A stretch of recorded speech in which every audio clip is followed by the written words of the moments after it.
The Bengali টিউশনে তোমাদের সকলকে স্বাগত। আমি শুভময়। আজ তোমাদের নবম শ্রেণীর অন্তর্গত একটি গল্প, বিভূতিভূষণ বন্দ্যোপাধ্যায়ের লেখা ঠেলাগাড়ি, সেই গল্পটি নিয়ে আজ আমরা আলোচনা করব। দেখো, এই গল্পটি শুরু করার আগে আমরা গল্পটির সম্বন্ধে সামান্য দু একটি তথ্য জেনে নেব। তারপর ধরে নাও গল্পটি আমরা লাইন ধরে ধরেই আলোচনা করব এবং এই গল্পের শেষে আমরা কিছু এসএটি প্রশ্নোত্তর নিয়ে তোমাদের সাথে আলোচনা করব। চলো তাহলে প্রথমে একটু সামান্য তথ্য এই ঠেলাগাড়ি সম্বন্ধে দিয়ে নেই। প্রথমেই বলে রাখি যে এই ঠেলাগাড়ি যে গল্পটি, এই গল্পটির উৎস হলো কিশোর সাহিত্য সমগ্র। বিভূতিভূষণ বন্দ্যোপাধ্যায়ের লেখা কিশোর সাহিত্য সমগ্র থেকে এই গল্পটি নেওয়া হয়েছে। এই গল্পটির শুরুতে আমরা ৮ পৌরে একটি জীবনের উল্লেখ পেয়ে থাকি। কৈশোরের প্রারম্ভে এই যে স্বভাবসিদ্ধ যে দুষ্টুমিগুলো, সেই দুষ্টুমিগুলোর আমরা উল্লেখযোগ্য মানে খুব ভালোভাবে আমরা প্রকাশ দেখতে পারি এই গল্পটিতে। গল্পের শুরুতে যে চরিত্রটির আমরা পরিচয় পাই, সেই চরিত্রটির নাম হলো টুনি দা। আরো একটি চরিত্র যার নাম এখানে লেখক দিয়েছিলেন বৃদ্ধ জ্যাঠাইমা। সেই বৃদ্ধ জ্যাঠাইমার পরিচয় আমরা এই গল্পে পেয়ে থাকি। এই গল্পে আমরা সেই ক্রোধী জ্যাঠাইমাকে ব্যক্তি সচেতন এছাড়াও ক্রোধী রূপে দেখতে পাই। এই গল্পে আরো যে সমস্ত ছোট ছোট চরিত্রগুলি আমরা পেয়ে থাকি, তারা প্রত্যেকেই সকাল হতে হতেই তারা খেলাতে ব্যস্ত হয়ে যায়। এই তারা বলতে আমরা যাদের নাম পাই তারা হলো নরু, পটু এবং নিতাই। এই ধরনের ছোট ছোট চরিত্রগুলিকে আমরা পেয়ে থাকি। নরুকে এই গল্পে আমরা খোকা বলেই বেশিরভাগ সময় ডাকতে শুনে থাকি। এই গল্পে আমরা দেখেছি এই যে ছোট ছোট বাচ্চাদের আমরা নাম বললাম, প্রত্যেকের রয়েছে তাদের অভিভাবকের প্রতি একটা ভয়, তাই তারা লুকিয়ে লুকিয়ে খেলা করতেই বেশি পছন্দ করে। যদিও এটাই, এই লুকিয়ে লুকিয়ে খেলাই হলো সেই বয়সের একটি ধর্ম। আর মাসের কথা যদি বলতে হয় তাহলে এখানে মানে এই গল্পে উল্লেখ ছিল চৈত্র মাসের কথা। আর এই গল্পে একটি গাড়িকে, ঠেলা গাড়িকে কেন্দ্র করে বিষয়ের সাথে গল্পের একটি রসের আস্বাদন করে তুলেছিলেন আমাদের লেখক বিভূতিভূষণ বন্দ্যোপাধ্যায়। কিছুটা অপ্রত্যাশিত দৃষ্টি আর ছেলে মানুষের স্বভাব এই গল্পটিতে প্রতিটি চরিত্রের মধ্যে আমরা দেখতে পাই। এরপর গল্পটিতে একটি দীর্ঘ সময়ের ব্যবধান আমরা লক্ষ্য করি, প্রায় ৮-১০ মাসের ব্যবধান। এবং তারপরে আমরা দেখতে পাই যে খোকা, সেই খোকার মৃত্যু হয় হুপিং কাশিতে। মৃত্যুর বিরহ যন্ত্রণা আর অন্যদিকে শরৎ প্রকৃতির কোলাহল এই গল্পে দেখা যায়। এরপর কথকের ফিরে দেখা সেই ৮ বছরের জীবন কাহিনী যা আমাদের উদ্বেলিত করে তোলে।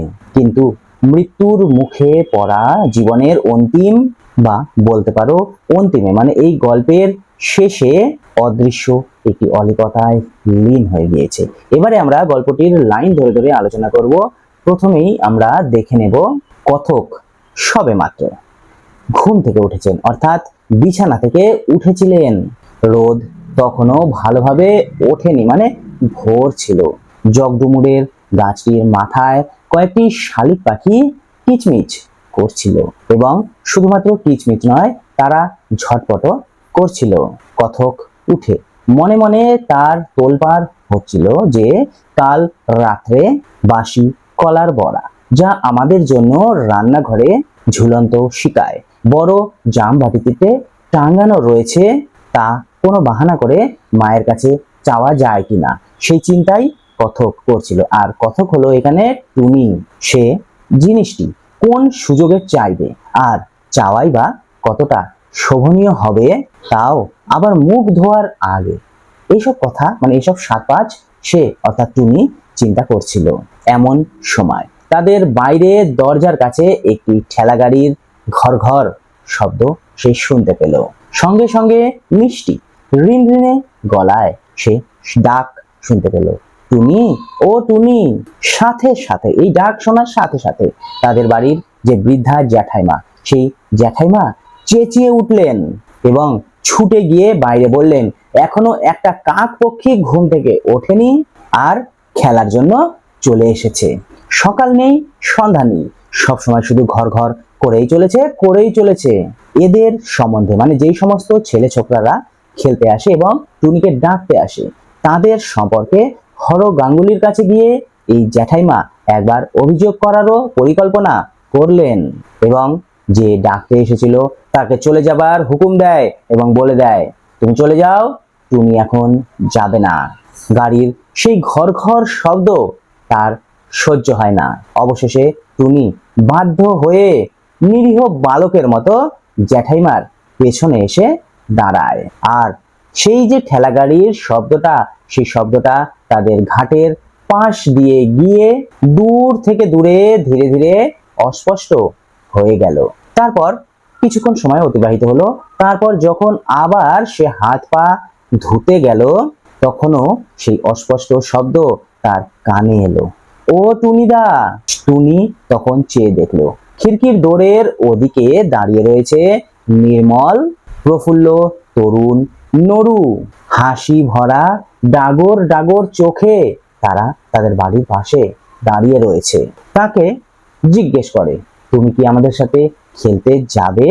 টুনি তখন বলে ওঠে, এই তো উঠলাম, এখনো মুখ ধুইনি, খাবার খাইনি, বাড়ির মধ্যে আয় না তোরা। কিন্তু যতই সে বাড়ির মধ্যে তাদের নিমন্ত্রণ করুক না কেন, সেই যে এক জ্যাঠাইমার ভয় রয়ে গিয়েছে, সেই জ্যাঠাইমার ভয়ে তাদের বাড়িতে প্রবেশ করার তেমন কারো সাহস জুটলো না।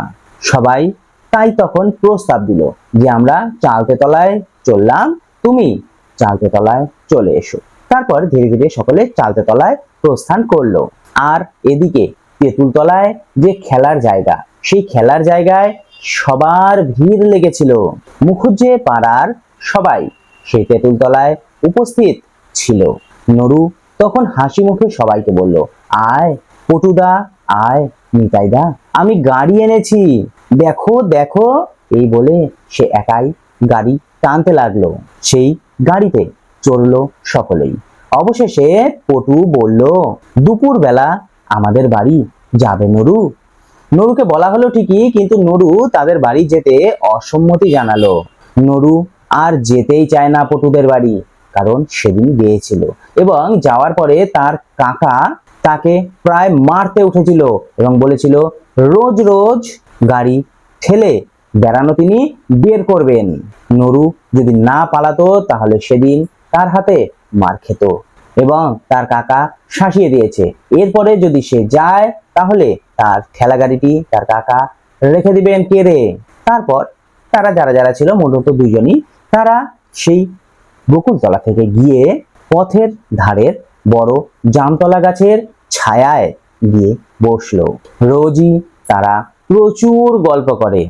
আসলে খোকা, এখানে খোকা বলতে নরুকে বলা হয়েছে, সেই খোকার অত শত ভবিষ্যৎ নিয়ে ভেবে দেখার এখনো বয়স হয়নি। সে এর পরে কি হবে, মানে তার ভবিষ্যৎ পরিকল্পনা অত গুছিয়ে সে বলতেও পারে না, আর অত ভাবতেও পারে না। সে খাপছাড়া ভাবে বলে সে নৌকোর মাঝিদের সর্দার হবে, রেলগাড়ির ইঞ্জিন চালাবে, সে স্টিমার চালাবে। আসলে তাদের সমবয়সী ছেলেদের তুলনায় সে ছিল একটু অকালপক্ব, তাই তার এই ধরনের ভাবনা সাধারণত মনে এসেছিল। তখন টুনি বলেছিল এসব কথা শুনে যে আমি ভাই বড় হয়ে একজন সাহেব ডাক্তার হব। এছাড়াও সে বলেছিল সে যদি ডাক্তার নাও হতে পারে মহকুমার হাকিম হবে। এরপর আমরা দেখেছি খোকা অনেক বেলায় ঘুরে ঘুরে সে দুপুর বেলা রাঙা মুখ নিয়ে বাড়ি ফিরতো। মা তাকে বলতো, ওরে দুষ্টু, তুমি কোন সকালে যে বেরিয়েছো আর এই দুপুরবেলা তুমি বাড়ি ফিরলে? তখন খোকা তার মাকে বলে, চুপ করো মা, আমি তো সেই জামতলায় চুপটি করে বসেছিলাম, বসে বসে খেলা করছিলাম, আমার সাথে টুনিদা ছিল, আমি টুনিদা আমরা কোথাও যাইনি, আমরা বসে বসে গল্পই করছিলাম। আসলে খোকাকে টুনির খুব ভালো লাগতো। গ্রামের সকল ছেলের চেয়ে এই যে খোকা, এই খোকার চোখে মুখে কথায় কি যেন একটা মোহ রয়েছে। সারাদিনের মধ্যে একবার অন্তত তার সাথে দেখা না করে পারতো না টুনি, মানে তার সাথে দেখা করবার মন চাইতো সব সময়। খোকাও সারাদিনে তার বাড়ি অন্তত একবার হলেও ঘুরে যেত। একদিন টুনি তাদের বাড়ির সামনে জামতলার রাস্তা দিয়ে গাড়ি ঠেলে নিয়ে বাড়ি ফিরতো সেই দুপুর বেলায়। তার দিকে চেয়ে খোকা বলতো, এমন দুষ্টু এই নিতাইটা, সেদিন বললাম চর গাড়িতে আয়, তোকে ঠেলে সেই গয়লাপাড়া ঘুরিয়ে নিয়ে আসি, কিছুতেই চড়লো না আমার গাড়িতে, বলে কি না মা বকবে। তুমি চড়বে আমার গাড়িতে টুনিদা? খোকার চোখের সেই মিনতি ভরা দৃষ্টি তখনকার দিনে আমার অর্থাৎ টুনির, এখানে টুনির কথা বলা হয়েছে, তার এড়াবার সাধ্য হতো না। তাই টুনি তার গাড়িতে চড়ে বসতো এবং খোকা মহা খুশিতে সেই চৈত্র বৈশাখের মধ্যাহ্নের সেই রোদকে উপেক্ষা করে গাড়ি ঠেলে বেড়াতো। সূর্যও তেমনি তার প্রতিশোধ নেওয়ার জন্য তার কচি মুখ রাঙিয়ে দিত। এছাড়াও ঘামে তার কাপড় ভিজিয়ে দিত সূর্য। আসলে খোকার অল্প বয়স ছিল ও দেহ অত্যন্ত ক্ষীণ ছিল বলে পাড়ার কোনো ছেলের সঙ্গে সে পেরে উঠত না। সকলের কাছে তাকে অবিচার সহ্য করতে হতো। আসলে দুর্বলের প্রতি সবলের অত্যাচার বা অধিকার তার উপর অর্থাৎ খোকার উপর সকলেই জারি করত। দিনটা ছিল ভারী গরম তার উপর। চৈত্র বৈশাখের দিন, গ্রামের পথের ধুলা তেতে আগুন হয়ে রয়েছে। এদিকে 55 তলার বারোয়ারির আসন সাজানো রয়েছে, বাঁশের মাচাও বাঁধা ছিল সেখানে। সবাই মিলে সকাল থেকে সন্ধ্যা পর্যন্ত সেখানে কাজ করে চলেছে। বড় পিটুলি গাছতলাটায় খোকা ঘর ঘর করে তার ঠেলা গাড়িটির আওয়াজ করে চলেছে। অনু দেখে বলল, ওই দেখ সবাই, ওই যে নরু আসছে। পেছনে তার সঙ্গী সেই কেরোসিনের ঠেলা গাড়িটা নিয়ে নরু এসে হাজির হলো। বাধা সেই আসরের দিকে এসে সেই আসর সে দেখিয়ে বলল, যাত্রা কবে বসবে রে টুনিদা? খবর সংগ্রহ করার পর সে হাসলো, আঙ্গুল দিয়ে গাড়িটার দিকে সে দেখিয়ে বলল, চড়বি পটুদা? পটু ঘাড় নেড়ে বলল, চড়বো, কিন্তু টানবে কে? খোকা মহা উৎসাহের সাথে বলল, কেন আমি টানবো? তারা আনন্দে উৎসাহে তাদের চোখ মুখ যেন উজ্জ্বল হয়ে উঠল। পটু একটু ভেবে বলল, তুই কি আমাকে টানতে পারবি? টান তো দেখি, তবে মনে হয় না তুই আমাকে টানতে পারবি। খোকা তখন বলল, আচ্ছা বসই না, টানতে পারি কি না দেখি। পটু যখন সেই গাড়িতে উঠে চড়লো, তারপর ধীরে ধীরে অনু, বরু, হরু উপস্থিত সবাই সেই ঠেলা গাড়িতে উঠে বসলো। এদের মধ্যে বড় ছোট সবাই ছিল। টানতে টানতে হয়রান হয়ে গেলেও তাদের ঠিক ঠাক ভাবে সে টেনে নিয়ে গেল। সবাইকে টানা শেষ হয়ে গেলে সে সবার মুখের দিকে একবার চেয়ে বলল, আমায় কেউ এইবার টান। সে কথা শুনে সবাই সবার মুখের দিকে চাওয়া শুরু করলো। ভাবে বোঝা গেল তাকে কেউ টানতে রাজি নয়।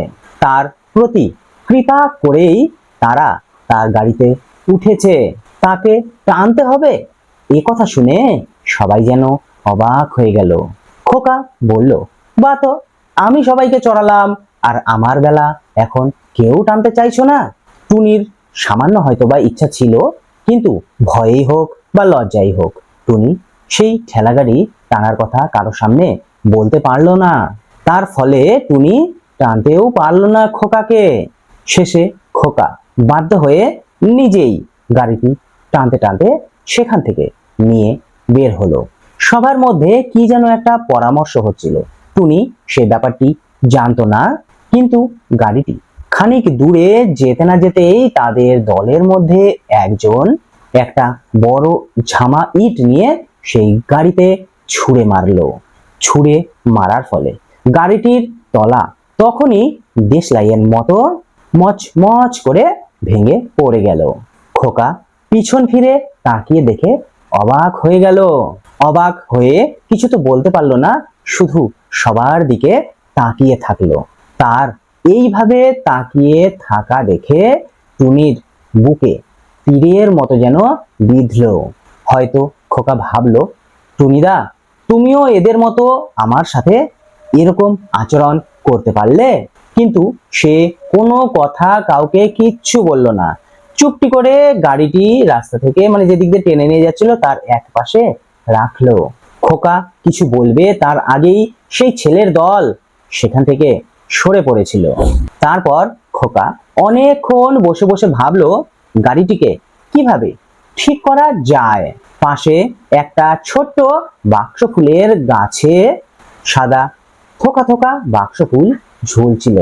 তারই পাশে গাব ভেরেন্ডার যে ঝোপ, সেই ঝোপের ধারে সে গাড়িটিকে খানিকক্ষণ রাখলো এবং অনেক কিছু চিন্তা করলো। পরে গাড়িটিকে সে ঠেলে ঠেলে সেখান থেকে নিয়ে গেল।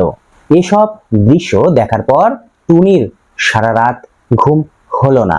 টুনি ভাবতে থাকলো, সকালে ওদের বাড়িতে গিয়ে যদি খোকার সাথে ভাব করে নেওয়া যেত তাহলে ব্যাপারটি বেশ ভালোই হতো। কিন্তু তাদের বাড়ি যেতে কেমন যেন নিজেকে ছোট ছোট মনে হলো। তার মাথায় কেমন যেন একটু বাধা বাধা লাগলো। আর এদিকে খোকার আচরণেও কিছুটা পরিবর্তন দেখা গেল। খোকা অন্যান্য দিন একবার হলেও টুনিদের বাড়িতে আসতো, সেদিন আসলো না। টুনি ভাবলো, অভিমানে খোকা হয়তো তাকে ভুল বুঝেছে। এমনি করেই 2-3 সপ্তাহ কেটে গেল। তার কিছুদিন পরেই টুনি বাড়ির সবার সাথে মামার বাড়ি চলে গেল তার ছোট মাসির বিয়ে উপলক্ষে। বিয়ে বাড়িতে গেল তো গেলই, ফিরতে ফিরতে টুনিদের প্রায় 8-10 মাস লেগে গেল। কিন্তু একটা অবিশ্বাস্য ঘটনা ঘটে যায় এর মধ্যে। তারা 8-10 মাস পরে ফিরে এলো ঠিকই, কিন্তু খোকাকে আর সেই পাড়ায় দেখা গেল না। কারণ আগের পৌষ মাসে খোকা হুপিং কাশিতে মারা গিয়েছিল। ফেরার প্রায় 10 দিন বাদে টুনি খোকাদের বাড়ির দিকে ঘুরতে গিয়েছিল। সেখানে খোকার মা উঠানে কুল রৌদ্রে শুকোতে দিয়েছিল। সেই কুলগুলি তার মা তুলছিল। তাকে দেখে খোকার মা বলল, টুনি, তোরা কবে দেশে ফিরে এসেছিস? টুনি কোনো কথা বলার আগেই খোকার মা হাউ মাউ করে কেঁদে দিল। বলল, তবুও তো তুই এই বাড়িতে এসেছিস, এই বাড়িতে কেউ কি কোনোদিন আসবে? খোকা যে আমাদের ফাঁকি দিয়ে অনেক দূরে চলে গিয়েছে রে। বস বস, বাদাবি খাবি? লবণ দিয়ে তাহলে তোকে বাতাবি মাখিয়ে দেব। দেখতে পাচ্ছিস পেকে পেকে আছে বাদাবিগুলো, কেউ খাচ্ছে না। সেদিন ছিল শরতের বিকেল বেলা।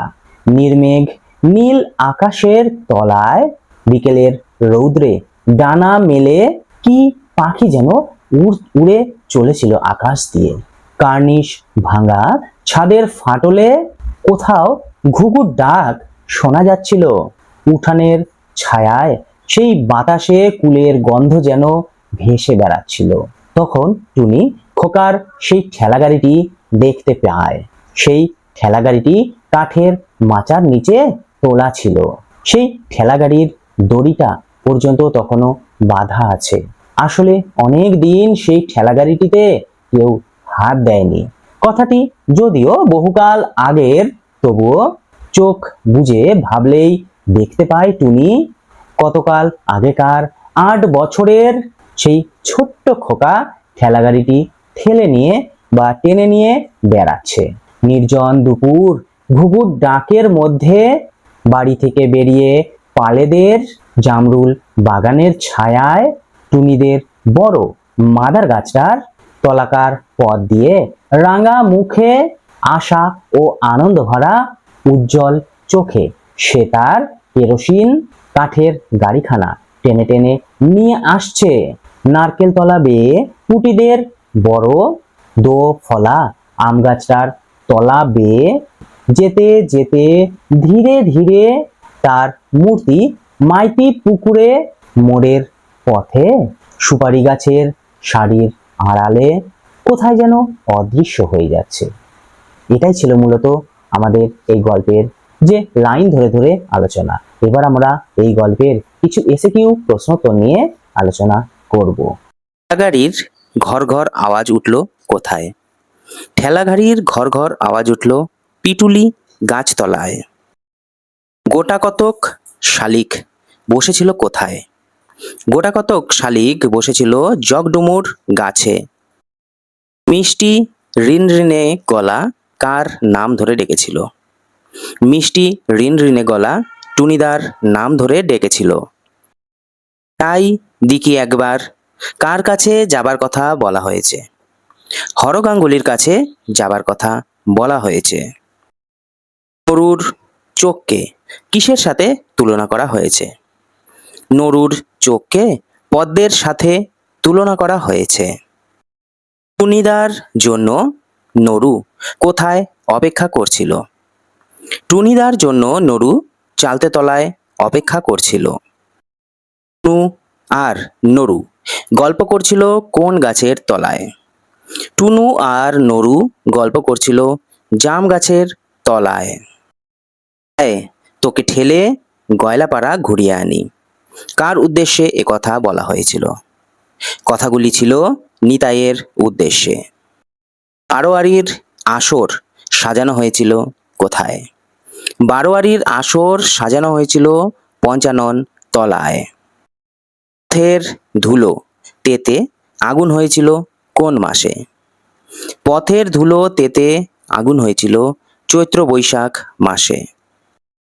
খোকা মারা গিয়েছিল কোন মাসে? খোকা মারা গিয়েছিল পৌষ মাসে। খোকার মৃত্যুর কারণ কি ছিল? খোকার মৃত্যুর কারণ ছিল হুপিং কাশি। বাড়ি ফেরার কতদিন পর টুনি নরুদের বাড়ি গিয়েছিল খবর নিতে?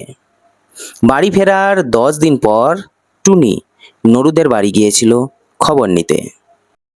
এই ছোট্ট খোকাটি প্রসঙ্গত খোকার বয়স কত বলা হয়েছে? প্রসঙ্গত খোকার বয়স বলা হয়েছে 8 বছর। বিছানা থেকে উঠেছি এখানে কার কথা বলা হয়েছে?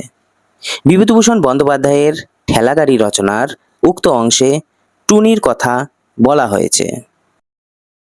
গাড়িটি কার ছিল? সে কাকে ভয় করত? ঠেলা গাড়িটি ছিল নরুর। সে টুনির জ্যাঠাইকে ভয় পেত।